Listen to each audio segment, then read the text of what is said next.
अस्सलाम वालेकुम dear student, कैसे हैं आप सब। उम्मीद करती हूँ खैरियत से होंगे।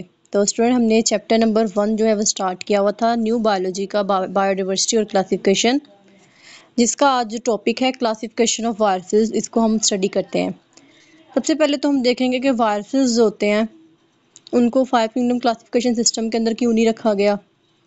वायरसेस जो होते हैं वो लिविंग भी होते हैं या नहीं होते, ठीक है, उनकी क्या किस तरह का उनका स्ट्रक्चर होता है, कैसे उनको क्लासीफाई किया जाता है, ठीक है, उनकी क्लासिफिकेशन जो होती है डिफरेंट होस्ट बेस पे, मॉर्फोलॉजी बेस पे कैसे होगी।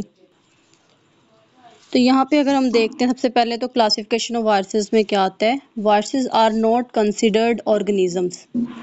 सबसे पहला पॉइंट तो उसने यही बता दिया कि वायरसेस को ऑर्गेनिजम्स जो होता है वो कंसिडर ही नहीं किया जाता, मानना ही नहीं जाता कि वो ऑर्गेनिजम्स हैं। क्यों? Because they are acellular. वो होते क्यों? वो ए सेलुलर होती है। मोस्ट इंपॉर्टेंट एमसीक्यूज भी आपको आ सकता है। Why viruses are not considered as the organism? The main reason is they are acellular। ठीक है, ये acellular होते हैं, not made of cell। इनकी बॉडी जो होती है वो सेल से मिलकर नहीं बनी हुई होती। तो ये बहुत इंपॉर्टेंट 2 पॉइंट है इसमें कि ये acellular होती है इनकी बॉडी, और इनकी बॉडी के अंदर सेल्स होते हैं वो एब्सेंट होते हैं। They lack any characteristics of the 3 domain of life. दूसरा पॉइंट ये आ गया है, इनके अंदर जो 3 डोमेन ऑफ लाइफ हमने फर्दर प्रीवियस लेक्चर्स के अंदर डिटेल में स्टडी किया है, उनमें से कोई भी कैरेक्टरिस्टिक्स जो होती है वो इनसे नहीं मिलती जुलती, इनमें मौजूद नहीं होती। दे लैक, इनमें मौजूद ही नहीं होती। इसी वजह से they are not considered in any domain and kingdom. इसी वजह से इसको किसी भी डोमेन और किंगडम में नहीं रखा गया, उनको क्लासीफाई नहीं किया गया। हमने 3 डोमेन्स पढ़ी थी, domain Archie, domain bacteria, domain यूकैरिया। उसके अंदर हमने डिफरेंट उनकी कैरेक्टरिस्टिक्स पढ़ी थी, लेकिन वो कैरेक्टरिस्टिक्स जो वायरसेस जो हैं उनमें से कोई भी उसके साथ नहीं मिल रही थी। इस बेस पे वायरसेस को किसी भी डोमेन या किंगडम के अंदर नहीं रखा गया था।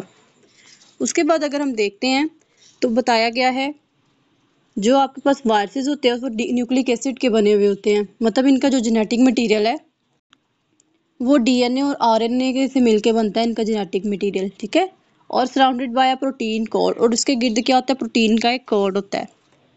अगर मैं आपको इसका सिंपल सा स्ट्रक्चर बताती हूँ तो इसमें क्या होता है, ऐसे इनका जेनेटिक मटेरियल होता है वो डीएनए और आरएनए का मिलकर बना होता है।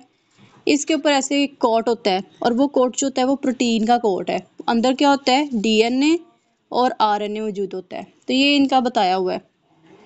इस वजह से क्या करते हैं, they can not run any metabolism. ये भी बताया कि कोई भी मेटाबॉलिज्म है ये उसको रन नहीं करते। क्यों रन नहीं करते? क्योंकि देखें इसके अंदर कोई भी मेटाबॉलिज्म नहीं होता, क्योंकि ए सेलुलर है ना। तो ये भी नहीं पता कि ये लिविंग भी है कि नॉन लिविंग है। अब आगे आगे हम इसको देखते हैं कैसे उन्होंने कहा कि इसके अंदर मेटाबॉलिज्म क्यों नहीं होता। They can not run any metabolism. ये कोई भी प्रोसेस नहीं करते, कोई भी रिएक्शन नहीं करते, कोई किसी किस्म के भी, ना इनके अंदर कैटाबॉलिज्म होती है ना इनके अंदर एनाबॉलिज्म होती है, ठीक, किसी किस्म के रिएक्शन नहीं होते। Depend upon the host cell, लेकिन ये सिर्फ और सिर्फ डिपेंड करते हैं होस्ट के ऊपर, ठीक है। होस्ट का मतलब है किसी लिविंग ऑर्गेनिज्म के अंदर रहते हैं, उन्हीं के ऊपर से इनके ऊपर डिपेंड करते हैं, उन्हीं से क्या करते हैं, फूड वगैरह लेते हैं, उन्हीं से फिर अपनी फर्दर आगे से फूड लेके अपनी जो अपने आप को रेप्लिकेट करते हैं। देखो ज़रा, they can not and run any metabolism. एक तो ये मेटाबॉलिज्म रन नहीं करते, और ये होस्ट पे डिपेंड करते हैं। होस्ट कोई भी हो सकता है, कोई प्लांट है, एनिमल है या बैक्टीरिया है, और ये रेप्लिकेट करते और सिंथेसाइज करते हैं तेरे प्रोटीन। ये खुद ही रेप्लिकेट कर जाते हैं और अपनी प्रोटीन को भी सिंथेसाइज करते हैं, ठीक है। मतलब ये होस्ट के अंदर रह रहे हैं ना, तो उसी से सारा कुछ फूड वगैरह भी लेते हैं और वहीं से अपनी प्रोटीन को भी सिंथेसाइज करते हैं। उसके बाद है viruses are classified on basis of several characteristics. Viruses जो होते हैं उसको क्लासिफाई कहता है, वायरसेस जो होते हैं उनको हम क्लासिफाई करते हैं सेवरल कैरेक्टरिस्टिक्स की बेस पे। एक तो आता है इनका जेनेटिक मटेरियल, ठीक है, इनके जेनेटिक मटेरियल की बेस पे, लाइक डीएनए आरएनए की बेस पे। दूसरा होता है रेप्लिकेशन स्ट्रेटेजी, कि किस तरह से रेप्लिकेट करते हैं अपने आप को, ठीक है।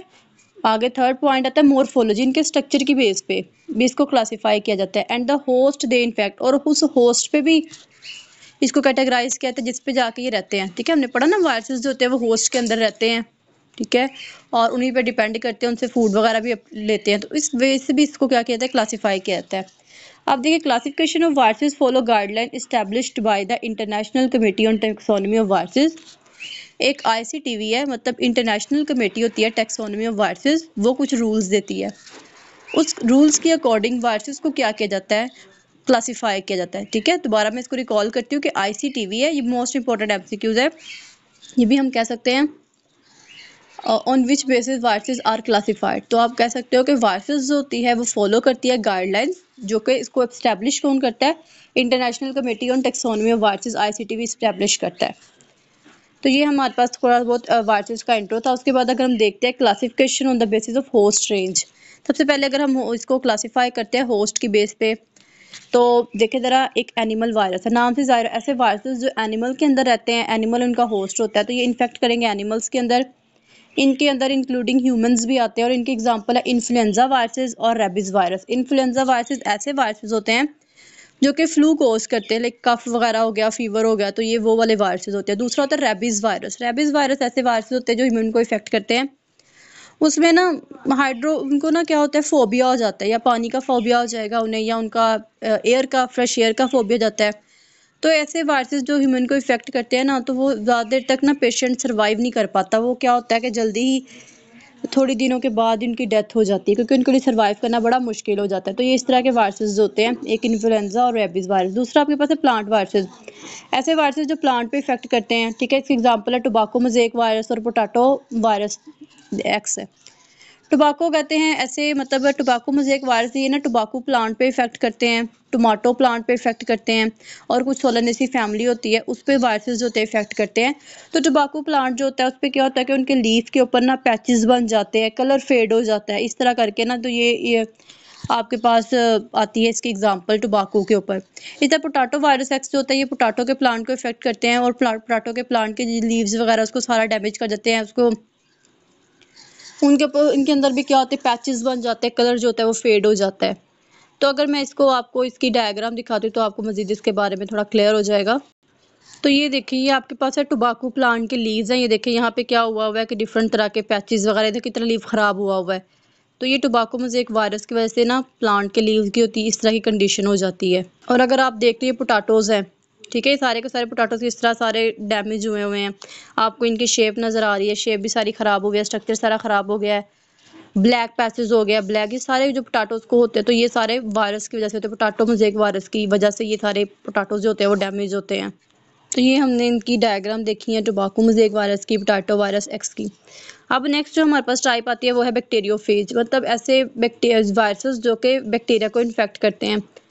तो इनकी एग्जांपल है T4 फेज है और एक लैम्डा फेज है। अगर इसकी मैं आपको डायग्राम दिखाती हूँ तो आपको थोड़ा सा आइडिया हो जाएगा। तो ये देखें, इसकी ये T4 बैक्टीरियोफेज है, ये उसकी आपको डायग्राम दिखाई गई है। इसका हेड है, एक टेल है, कॉलर है, शीथ है, बेस है, इनकी बेस प्लेट होती है जो कि अटैचमेंट प्रोवाइड करती है। ये कुछ इसकी टेल्स निकली हुई हैं, ये सारा पोर्शन होता है इसका टेल का, ये ऊपर वाला इसका हेड का पोर्शन होता है। अभी हमारे पास लैम्डा फेज है, इसकी डायग्राम भी दिखाई गई है। तो ये आपस में थोड़े से ना मिलते जुलते हैं, टी फेज और लैम्डा फेज जो होते हैं। तो इसके बाद हमारे पास आता है, लास्ट है हमारे पास आर्की वायरसेस जो होते हैं। ठीक है, ऐसे वायरसेस जो होते हैं वो आर्की को, मतलब के प्रोकैरियोट्स को इफेक्ट करते हैं। ठीक है, और आर्की जो होते हैं प्रोकैरियोट्स इसके अंदर आते हैं, इनके अंदर मुनीरा आते हैं। ठीक है, उनको ये इफेक्ट करते हैं मोस्टली।